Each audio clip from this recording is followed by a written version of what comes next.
February 14th, 1942, deep in the basement of the Converse lab at Harvard, something big just happened. Professor Louis Pfizer stood in the shadows, struck a match, and set fire to a small blob of jellied gasoline. Instead of flaring up like regular fuel, the stuff clung to the metal tray and burned with a stubborn, sticky flame that just wouldn't quit. In his notebook, Pfizer scribbled a quick note. Aluminum naphthenate and aluminum palmitate mixed with gasoline made a gel that started out like applesauce and then thickened into rubber. He put down his pen, picked up the secure phone, and made a call. He knew he'd just created something that could turn the tide of war in the Pacific, a weapon that could reach deep into caves, smash through bunkers, and destroy targets regular bombs couldn't touch. What he didn't realize was how far this Valentine's Day discovery would go. Napalm would end up fueling the deadliest incendiary campaign in history. By 1942, the Pacific War had taught American troops a few harsh lessons. Japanese soldiers didn't surrender. They'd burrow into volcanic rock, fortify themselves in bunkers, and fight from deep inside miles of tunnels. Iwo Jima alone had 11 miles of underground passages. Okinawa's defenders set up machine guns in ancient tombs, regular bombs bounced off the rock, and artillery barely left a dent.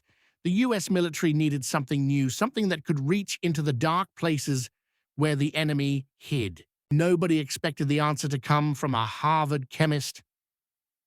Pfizer had been working on synthetic rubber when the war started. He'd even spoken out against chemical weapons, but when the military came calling, he didn't hesitate. Louis Frederick Pfizer, born in Columbus, Ohio, in 1899, had spent years working on vitamin K and blood coagulation. Now, he was about to become the godfather of modern incendiaries. The first real test of his new invention didn't happen at some secret base. It happened right out on Harvard's soccer field on July 4th, 1942. Pfizer dumped 45 pounds of the gel into a shallow pool. The Cambridge Fire Department stood close by, looking nervous on nearby tennis courts. Players had no idea what was about to happen. Pfizer lit the fuse. Suddenly, burning globs of gel shot through the air, splashing into the water, still on fire. The tennis players shrieked and bolted. The gel stuck to everything. Water didn't put it out. It burned at 800 to 1,200 degrees Celsius, 6 times hotter than thermite. Unlike gasoline, which just exploded in a big fireball, napalm shot out in a thick stream and clung to whatever it hit. Caves, bunkers, uniforms, skin. Early tests with regular incendiary bombs were terrible. One success in 60 tries. Napalm hit the target 1 out of 3 times. The difference was night and day. Production started right away at Nurex Products. By April 1942, Pfizer's team had come up with a brown powder that looked harmless until you mixed it with gasoline. Then it turned into pure terror. The Chemical Warfare Service ordered thousands of tons. Dow Chemical ramped up. By 1943, the U.S. was making 500,000 pounds of napalm. By 1944, that number had shot up to 8 million. The military built a special bomb just for napalm, the M69. Each one weighed a bit over 6 pounds, packed with jellied gasoline that would spray out over a 15-foot circle. 38 of these fit inside a single cluster bomb. Dropped from the sky, the cluster would burst open at 2,000 feet and rain fire over everything below. Napalm's first taste of battle wasn't even in the Pacific. It happened in Sicily in August 1943 during the Allied invasion, but its real test came later against Japanese fortifications that had shrugged off everything else. July 22, 1944. Tinian Island in the Marianas. Captain Robert Johnson of the 2nd Marine Division watched American fighter bombers sweep in. They weren't carrying regular bombs. These planes were loaded with the first napalm weapons to reach the Pacific. The secret shipment had come from Hawaii. Now, it was about to be unleashed on an enemy that had turned defense into an art. The Japanese, under Colonel Kiyoshi Ogata, had spent months digging out caves and setting up machine gun nests on Tinian's coral cliffs. Nearly 9,000 men waited hidden in the rocks, their artillery tucked away where Navy shells couldn't reach. When the first napalm bombs hit Tinian, Marines watching from Saipan just 6 miles away saw something they'd never witnessed before.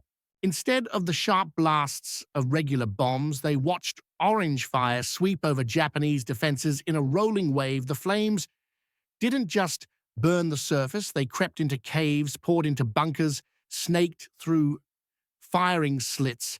Japanese soldiers who'd survived weeks of shelling ran for their lives, uniforms on fire. The burning fuel stuck to everything. Trying to smother it just made it worse. Water from canteens only spread the flames. The only real choice was to run. Corporal James Chen, watching through binoculars, scribbled in his diary, "The Japs came out of holes we didn't even know existed. They rolled in the dirt trying to put it out, but it just kept burning." Within days, Marines were asking for napalm strikes before every push forward. Bunkers that used to take hours of bloody fighting to capture went down in minutes. Tinian fell on August 1st.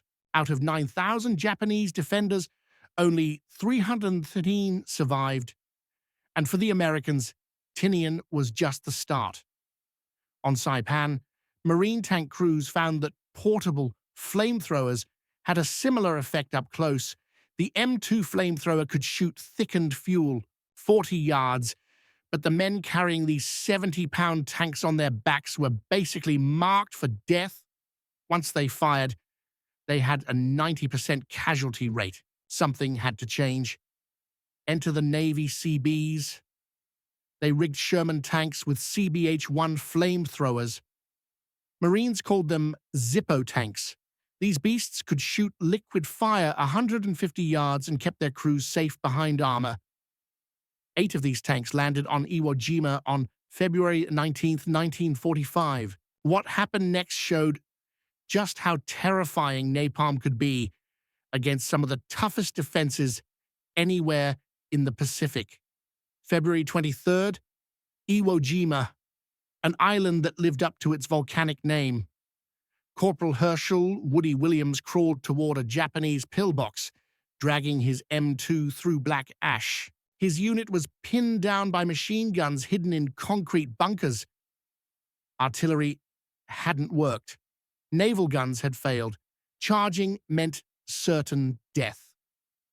Williams spotted the barrel of a Japanese machine gun poking out of a firing slit. Bullets pinged off the tanks on his back, 20 yards, 15-10. He squeezed the trigger. A jet of burning gel shot through the slit, and the bunker turned into an oven. Inside, the heat climbed higher than a crematorium. Concrete cracked, steel bars bent and warped. The gun's barrel glowed red, then white, then melted. No one inside survived more than a few seconds. Williams crawled to the next target, an underground bunker laced with tunnels. He spotted a 6-inch ventilation shaft, just wide enough for his nozzle. One squeeze and napalm flowed through the whole network. Japanese soldiers erupted from hidden exits 50 yards away, covered in flames they couldn't put out. In just 4 hours, Williams knocked out 7 major positions. Fortifications that had stopped a whole Marine regiment fell to one man with a flamethrower.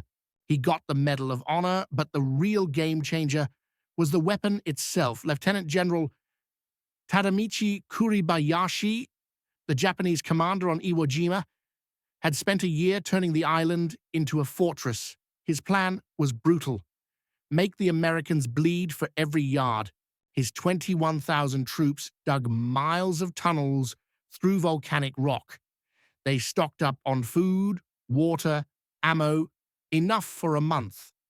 Kuribayashi knew the Americans' love of firepower, so he put his defenses where naval guns couldn't hit. He banned suicide charges and told his men to fight to the end from inside their bunkers. He thought his defenses were unbreakable. He hadn't counted on napalm. The Zippo tanks rolled out during the second day of the battle. Captain Frank Caldwell of the 26th Marines watched as the first tank rumbled up to a fortress that had held out against 2 days of attacks. The flamethrower spat a river of fire 100 yards into the cave. Burning fuel poured through every tunnel, every room, every hiding spot. The whole mountain seemed to exhale smoke, Caldwell said. Then came the screams. Japanese soldiers burst from the caves, their clothes and skin on fire. Riflemen cut them down. Those who stayed inside burned. A tunnel system that planners thought would take a week to clear was finished in 20 minutes. The 8 flame tanks on Iwo Jima went through 10,000 gallons of napalm a day. Every tank needed a CBS support crew to keep it fueled and running. Electricians mate Joseph Klee and shipfitter J.T. Patterson barely slept, working non-stop to keep the flame tanks ready even while bullets flew overhead. That had a huge psychological impact, and it showed right away. Japanese soldiers, fearless against regular weapons, panicked and ran when they saw flame tanks coming. Radio intercepts caught the tension. Words like demon fire and dragon tanks started popping up in decoded Japanese messages. Private Toshio Yamada, one of the few Japanese survivors from Iwo Jima, later described what it felt like. We were trained to die for the Emperor, prepared for bullets, shells, bayonets. But the fire, no one was ready for that. It came into our caves like it was alive. You couldn't fight it. You couldn't hide from it. It found everyone. By March 1945, napalm had proven so effective that General Curtis LeMay made a call that changed everything. If this gel could clear caves and bunkers, what would it do to whole cities? March 9th, 1945, 5:34 p.m., Northfield, Guam, Operation Meeting House. Major General Curtis LeMay watched as the first of 334 B-29 super fortresses thundered down the runway, each stuffed with 40 cluster bombs, 1,520 MM-69 incendiary devices in each plane. The target, Tokyo. LeMay had tried for months to make high-altitude precision bombing work. It just didn't. Jet streams over Japan shoved bombers off target. Clouds hid the cities, and anti-aircraft guns at 30,000 feet were dead on. Results were miserable. After he took over the 21st Bomber Command in January, he knew he had to switch tactics or get replaced. The math was brutal. One incendiary cluster could wipe out a swath 100 by 300 feet. Tokyo was packed tight, with wooden houses, paper walls, straw mats, perfect fuel, and Japanese war factories weren't in big compounds but scattered everywhere through those neighborhoods. Precision attacks just missed too much. But area firebombing could hit everything. LeMay stripped the B-29s of most defensive guns so they could carry more bombs. He ordered them in at night, flying low, just 5,000 to 9,000 feet. Down there, the crews could aim better and dodge most anti-aircraft fire. Right after midnight on March 10th, the lead Pathfinder planes reached Tokyo. They dropped incendiaries in an X pattern across a huge residential district, 3 by 4 miles, home to 750,000 people. Then the main wave came in. They dropped 1,265 tons of incendiaries, laying down a grid of fire. Within half an hour, the separate blazes merged into one giant firestorm down on the ground. It was like standing next to molten lava. The fire sucked up oxygen, fed on the fresh air, and whipped up hurricane winds over 100 mile island. Concrete boiled. Steel turned liquid. The Sumida River steamed. Fire Captain Susumu Takahashi, Tokyo Fire Department, recorded his last dispatch at 12:48 a.m. Fire beyond control, equipment useless, the city is dying. Tokyo's firemen, 8,000 men, 1,000 trucks and engines, but only 3 ladders that could reach higher than 30 feet, had trained for regular bombing, regular fires, nothing like this. The napalm gel glued itself to their gear, melted hoses, turned water to boiling steam. By dawn, 16 square miles of the city had vanished into ashes. Officially, 87,500 people died, but Japanese sources say over 100,000 were lost that night. More than either atomic bombing. 1 million people homeless. B-29 tail gunner, Sergeant James C.R. remembered. At 5,000 feet, you could smell the burning flesh. The thermal updrafts were so strong, they tossed our 65-ton bomber around like a leaf. Dul and LeMay wasn't done. The campaign to burn Japan's cities had just started. On March 11th, 313 B-29s smashed Nagoya, wiping out the Mitsubishi aircraft engine plant and the neighborhoods around it. 2 days later, Osaka burned for 3 days straight. March 16th, Kobe's port and shipyards twisted and melted into wreckage. In just 10 days, the firebomb raids destroyed more Japanese industry than 2 years of regular bombing. They burned through napalm so fast that American factories couldn't keep up. Emergency plants started churning out more, and by June 1945, monthly output hit record highs. The lessons from clearing caves on the islands now shaped the all-out assault on Japan itself. April 1st, 1945, Okinawa, the last toughest fight. If Iwo Jima was hell, Okinawa was something even worse. The island's 450,000 civilians were caught between 100,000 Japanese defenders and 180,000 Americans. The Japanese turned every tomb, every cave, every hill into a fortress. Lieutenant General Mitsuru Ushima took his lessons from Iwo Jima to heart. His soldiers dug their defenses even deeper, built stronger bunkers, and got ready for the inevitable fire attacks.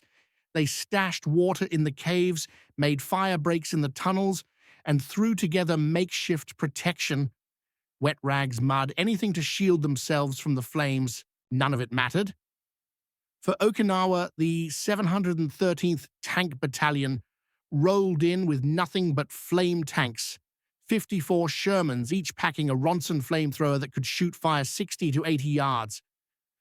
The Navy's chemical units brought in 250,000 gallons of thickened fuel. Every Marine rifle company had its own flamethrower teams. The battle for Widge Ridge showed just how much napalm had changed the game.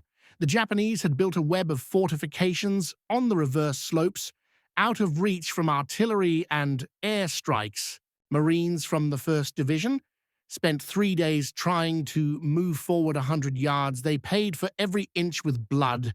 On May 14th, the Marines tried something new.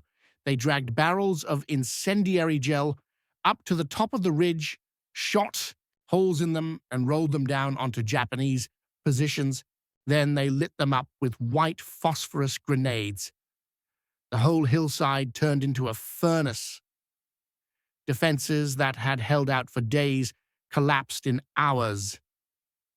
Private First Class Eugene Sledge watched it happen. He wrote, "The Japanese came running out of caves we didn't know existed, their clothes and bodies on fire. Some tried to surrender, but it was too late.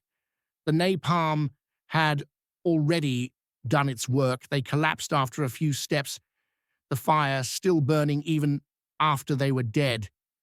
The psychological shock hit Japanese civilians just as hard. Thousands had crowded into caves following orders to seek shelter underground. When the flame tanks came, they faced a nightmare choice: burn alive in the caves or step out into machine gun fire. On May 30th, Marines found a cave near Shuri Castle packed with 450 civilians. Lieutenant John Stevens from the 6th Marine Division tried to talk them into surrendering. They wouldn't come out. The tank crew shouted 3 warnings in Japanese. Silence. Then the flamethrower roared, sending fire deep into the cave. Later, Stevens said, "We could hear them screaming for 5 minutes, then nothing. When we finally went in, we found mostly women and children. The flames had burned up all the oxygen. Most had suffocated before the fire ever reached them. It was a mercy, I suppose." The Army Chemical Warfare Service kept track of every fight. On Okinawa, flame tanks burned through 200,000 gallons of thickened fuel. Underground strongholds that would have taken weeks to clear fell in just hours. Fortifications that had held up entire divisions crumbled before flame tank teams. But it cost thousands of civilian lives. Best estimates put the civilian death toll from flame weapons on Okinawa at 20,000 or more, though nobody knows for sure. The flamethrowers, meant to save American lives, destroyed everything, friend or foe. Colonel Unmak's flamethrower group exploded from a handful of engineers to a major force. Hawaii's factories ran around the clock. Every month, hundreds of new flame tank operators finished training. America's industrial machine turned a lab discovery into a weapon of mass destruction. By summer 1945, the transformation was complete. The Pacific War had become a firestorm. Then came the air campaign's final act, July and August 1945. General LeMay's B-29s flew incendiary raids with chilling efficiency. The target list kept growing. Big cities, then smaller industrial towns. Intelligence picked out 180 Japanese cities for firebombing. By late July, 67 had already been hit. Some lost entire neighborhoods, others saw their factories gutted. The destruction was beyond belief. One B-29 could drop 40 cluster bombs. A 300-plane raid meant nearly 500,000 incendiaries falling at once. Each bomb left a pool of flame, 15 feet wide, burning for 6 minutes at temperatures hot enough to melt aluminum. Japanese firefighting just collapsed. In July, city after city went up in flames. Fukui lost 60% of its buildings on July 19th. Matsuyama burned 3/4 of its city on July 26th. Tsu lost 85% on July 28th. The raids rolled on, each one learning from the last. Industry shut down. Workers stopped going to factories. They knew they'd be targets. Rail lines burned, crippling transport. Food warehouses went up in smoke, leaving nothing to distribute. Japan's home front, the backbone of its war effort, was being wiped out by wave after wave of burning petroleum. Prince Fumimaro Kono, who used to be Japan's prime minister, wrote in his diary, "The Americans found our weakness. We built a country out of wood and paper. Now they're burning it down, city by city. There's no way to fight this demon fire." The Japanese military tried to fight back. They tore down whole city blocks to make fire breaks. They built underground shelters with extra exits. They handed out rough protective gear made from treated cloth. None of it worked. The burning fuel crept into every shelter, every hiding spot, every place people tried to hide. Dr. Yoshio Nisha, Japan's top physicist, got the job of coming up with some kind of defense. His report to the Imperial General Headquarters was grim. The GL stuck to everything and couldn't be removed once it caught fire. It burned hotter than anything they could build. The only real defense was to stop the enemy from dropping it in the first place. But Japan had already lost control of the skies, so there was no defense left. August 1st, 1945, the invasion preparations began. Operation Downfall, the invasion of Japan, was set for November. Military planners pored over what happened at Iwo Jima and Okinawa. Japanese defenses on Kyushu were massive. Intelligence found 10,000 caves, 5,000 bunkers, and a whole network of tunnels. A regular assault would cost as many as 1 million American lives. The answer? Fire on a scale no one had ever seen. The plan called for 75 flame tank battalions, over 4,000 tanks. Chemical units would stockpile 5 million gallons of thickened fuel. Every rifle company would get its own flamethrower squads. B-29s would rain firebombs ahead of the ground troops. Robert Patterson, Under Secretary of War, made flame tank production just as important as the Manhattan Project. The entire American industry shifted to building incendiaries. But the invasion never happened. August 6, 1945, Hiroshima. The atomic bomb killed 70,000 people in an instant. The world stared in shock. A whole city wiped out by a single bomb. But Curtis LeMay, head of the bombing campaign, didn't flinch. He'd already sent firebombers over 67 cities, leaving many in ruins. Tokyo alone had lost more lives than Hiroshima. The atomic bomb made headlines, but the firebombing raids had done more damage overall. August 9th, Nagasaki, another atomic bomb, another city gone. That same night, 95 B-29s dropped regular incendiaries on Yawata. The fires burned for 2 days. On August 14th, the last big raid went out.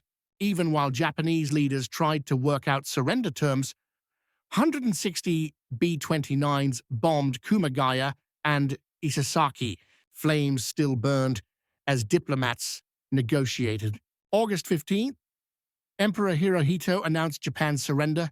In his speech, he mentioned a new and most cruel bomb, the atomic bomb. He didn't mention the weapon that had destroyed more of his country than anything else. The numbers were staggering. From March to August 1945, firebombing raids wiped out 180 square miles in 67 Japanese cities, killed between 300,000 and 500,000 civilians, left 8 million people homeless, and wiped out 40% of Japan's industrial capacity.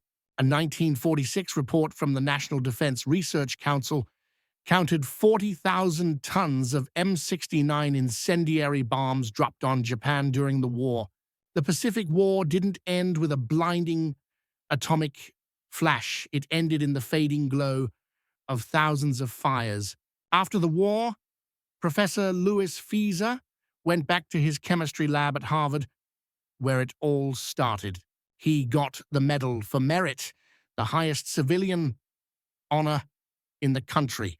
His invention had shortened the war, saved American lives, and changed warfare forever. But the win left a bitter taste.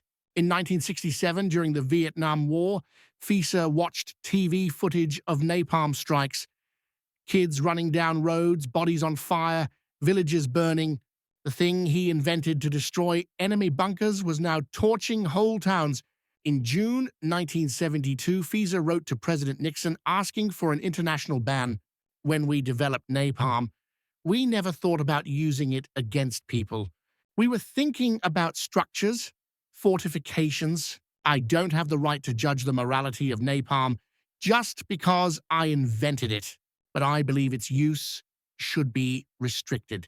Nixon's science advisor, Edward David Jr., replied that napalm's use was hard to predict or control. He promised Pfizer's suggestion would get careful attention. Pfizer called it a brush-off. He died in 1977.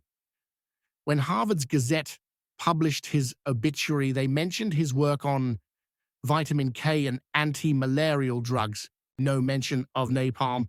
The university quietly erased that chapter from his legacy. The way wars were fought had changed for good. The age of fixed fortifications was over. No bunker was safe from fire that could flow. No cave deep enough to escape the flames. The volcanic fortresses in the Pacific, carved out of hard rock and defended with unbelievable resolve, fell to a weapon cooked up in a Harvard basement. By 1946, the 713th Tank Battalion was gone. They scrapped the flame tanks and destroyed the special gear. The construction battalions who built them just went back to regular life. Colonel Unmar's flamethrower group disbanded. Their records got locked away. The veterans almost never talked about what they'd seen. Marine Corporal Raymond Hart, who fought on Iwo Jima, would only mutter, "The flamethrowers got it done." Woody Williams, the last Medal of Honor winner from Iwo Jima, spent his later years helping Gold Star families, never once bringing up the weapon that made him a legend. Eugene Sledge confessed, "We thought the Japanese were cruel. Then we brought flamethrowers. War makes monsters of everyone." Military leaders got the message. Technology trumped grit. Chemistry beat raw courage. In the end, factory output mattered more than any warrior code. The old samurai spirit that kept Japan going for centuries vanished in a wave of burning fuel. Armies everywhere took note and started building their own flame weapons. Lawmakers tried to set limits. The 1980 Convention on Certain Conventional Weapons put up some barriers, but didn't ban them outright. The weapon that finished one war would show up in plenty more.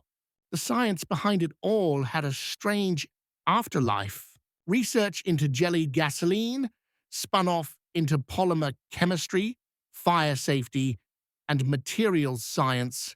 That same sticky compound that made gasoline cling to everything turned out to be useful in factories and hospitals. Studying the burns and their effects led to better ways to treat them. Still, the real moral questions hung in the air. Was firebombing Tokyo a war crime? Did the deaths of civilians on Okinawa really serve a military purpose? Did all that burning and destruction actually shorten the war enough to make it worth the cost? Historians still argue over these questions. No one has a neat answer. Survivors in Japan banded together, keeping records and memories alive. Museums in Tokyo, Osaka, and Kobe show melted relics, photos of the wreckage, and lists of the dead. Kids in school hear about the black snow that fell, burning debris drifting down like ash. War had changed for good. The Pacific War started with torpedo planes at Pearl Harbor and ended with Japan burning city by city. In between, combat itself changed. Individual bravery still had a place, but technology and mass production decided who won. Even now, you can see the scars. In the caves of Iwo Jima, coral still bears the marks left by flame tanks after all these years. On Okinawa, sealed caves hide the remains of people who chose death over surrender. In Tokyo, parks mark neighborhoods erased in a single night. Professor Fieser's napalm formula was brutally simple. Aluminum naponate, aluminum palmitate, gasoline, napalm. Suddenly, winning a war was about chemistry. Chemistry turned into industry. Limited war was over. Standing in the wreckage of Tokyo in September 1945, General Curtis LeMay looked over the ruins and said, "We scorched and boiled and baked to death more people in Tokyo that night than went up in vapor at Hiroshima and Nagasaki combined. But it was war. They started it. We finished it."